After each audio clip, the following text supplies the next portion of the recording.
Fövqəladə Hallar Nazirliyinin Dövlət Yanğın Nəzarəti Xidməti səlahiyyətlərinə uyğun olaraq ölkə ərazisində yanğın təhlükəsizliyinin təmin olunması istiqamətində zəruri tədbirlərin görülməsini davam etdirir. Bu çərçivədə Dövlət Yanğın Nəzarəti Xidməti tərəfindən aidiyyatı təşkilatlar qarşısında məsələ qaldırılmaqla yaratdığı yanğın təhlükəsinin qarşısının alınması məqsədi ilə Bakı şəhəri, Səbail rayonunun Gülbala Əliyev, Xətai rayonunun Orxan İsmailov küçələrində, Xəzər rayonunun Binə Açıq Yaşayış Masivində, Sumqayıt şəhəri, Çerkassı, Nizami, Səməd Vurğun və Mirzə Ələkbər Sabir küçələrində, Corat qəsəbəsinin Sahil küçəsində, Gəncə şəhəri 28 may küçəsində,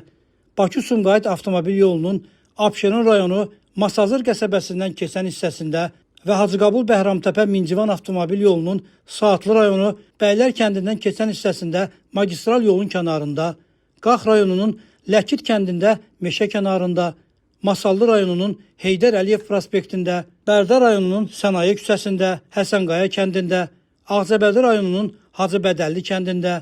Biləsuvar rayonunun Üzeyir Hacıbəyev küçəsində, Sabirabad rayonunun İlham İskəndarov küçəsində, Neftçala rayonunun Üzeyir Hacıbəyev küçəsində, Balakən rayonunun Qarahacılı, Katex və Qaysa kəndlərində, Ağdaş rayonunun Ərəb kəndində,